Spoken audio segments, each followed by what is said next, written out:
Hi again, everybody, and greetings from New York City. I'm Dan Hoard, alongside my radio partner and pal, Chuck Machock.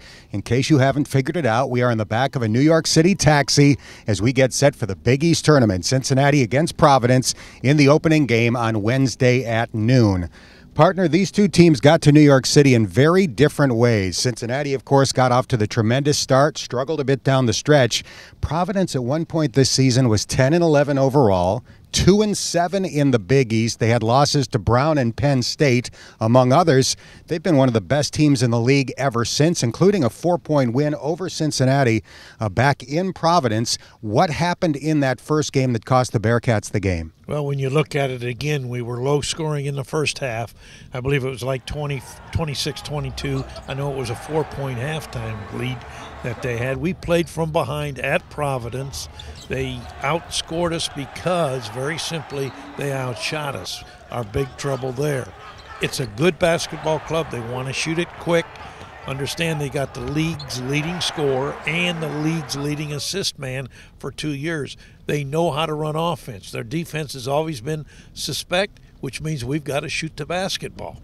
Bryce Cotton is the Big East leading scorer. Vincent Council, the Big East all-time leader in assists, at least in league games. Mick Cronin said the other day, Chuck, that he thinks the pressure is off for the Bearcats. With that win over USF, he feels they have essentially cinched a spot in the NCAA tournament, and now they're sort of playing with house money here in New York City.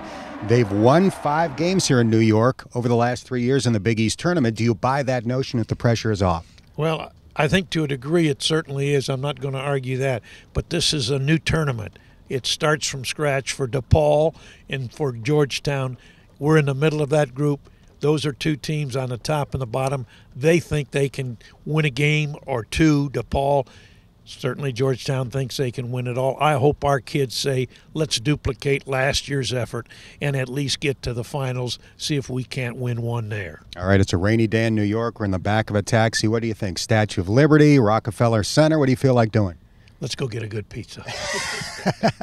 Sounds good to me. For Chuck Machock, I'm Dan Hoard. It's the Bearcats against Providence, Wednesday at noon. Keep it here on Bearcats TV for complete post-game coverage.